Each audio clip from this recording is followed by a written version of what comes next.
Welcome to For the Record. I'm Elly Laliberte. Well, the Democratic primary field for Wisconsin's next governor is just continuing to grow, and two of the latest candidates in the race may be familiar faces for many Madisonians. State Senator Kelda Roys announced her campaign on Monday, and State Representative Francesca Hong announced on Wednesday. I spoke with both of them this week, but we'll start out with Senator Roys. Let's first take a look at her campaign video.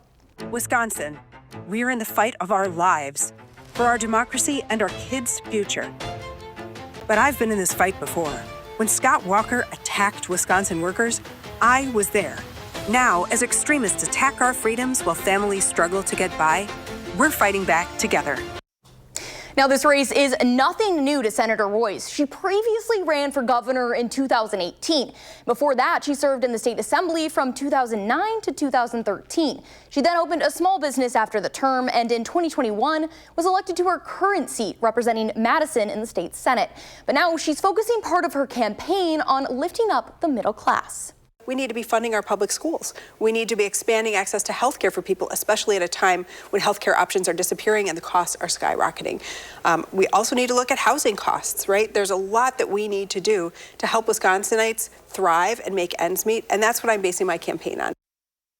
But that's not the only reason she says she's getting into the race. You heard her just moments ago in that campaign ad attack President Trump and Elon Musk when announcing her candidacy. She says she's especially concerned about the tariffs and the impact they could have on Wisconsinites. Families need a governor who is going to stand up and protect them from the harms and the high costs and chaos and corruption of the Republican administration in Washington. States are under attack. But at the same time, we have real opportunity here in Wisconsin to build a state where everyone has the opportunity to thrive. Now, we also discussed political violence following the assassination of conservative political activist Charlie Kirk last week. Here's what Roys has to say about that.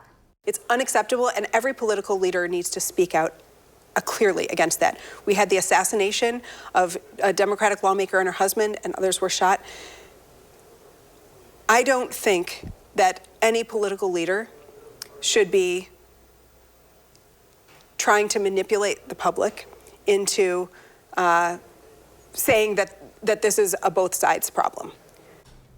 In Madison, as we mentioned, proving to be well represented in the Democratic primary for governor. State Representative Francesca Hong also throwing her name in the ring as what she's calling a wild card. We can fix a rigged system that puts oligarchs over workers and small businesses. We can do better. Don't let anyone tell you we can't do this. We can build a Wisconsin where we share the table. I'm Francesca Hong, and I'm running for governor because I know that together we make better possible. In 2020, Representative Hong was the first Asian American elected to the Wisconsin state legislature. She's also just one of 4 state legislators who are currently in the Socialist Caucus. And we asked her how she thinks that will impact her campaign.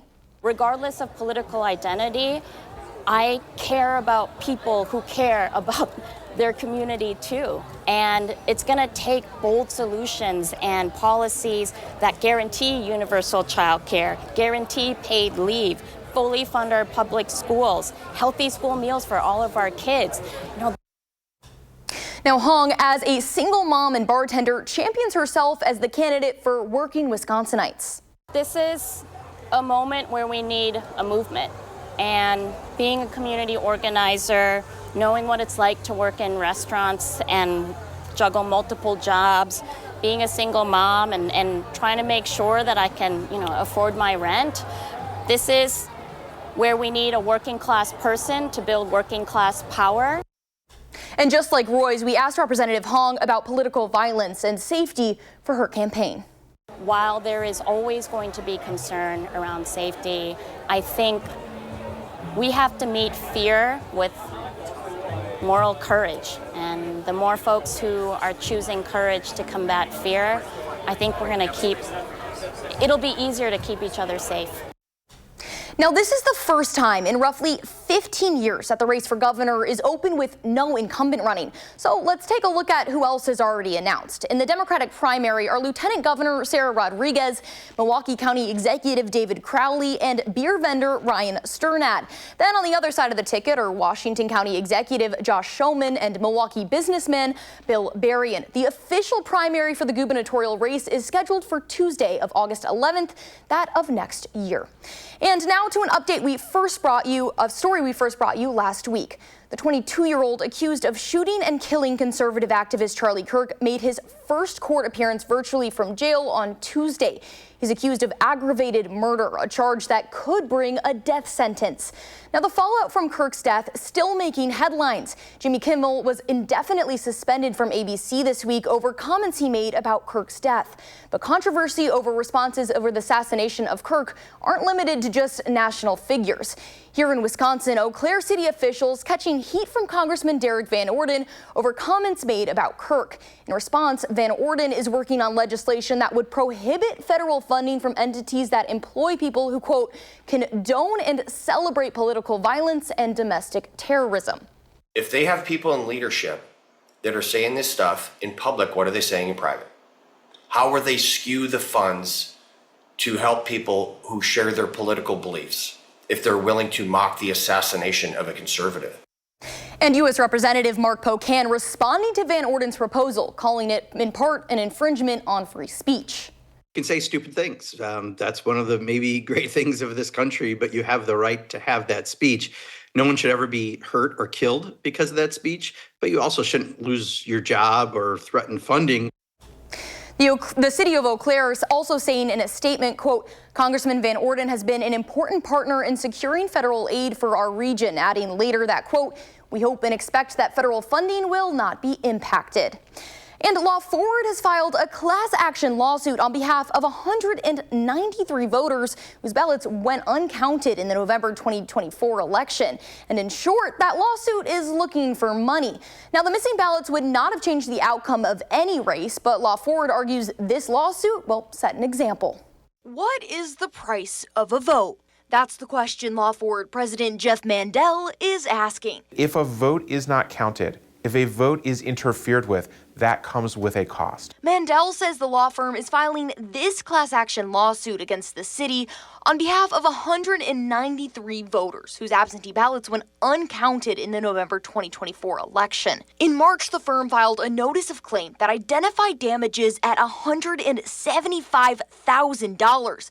But the suit filed Wednesday will have a jury decide that actual dollar amount. These are people who took the time, made the effort, did everything right, and submitted absentee ballots, and through no fault of their own, the city of Madison failed to count their votes. Now, the lawsuit's 8 plaintiffs claim officials failed to take action to have their votes counted, citing an investigation from the Wisconsin Elections Commission. One of the things that I believe in very strongly is the importance of maintaining the integrity of our elections. The WEC chair, Ann Jacobs, says when some of the missing ballots were discovered, there was still time to have the votes counted.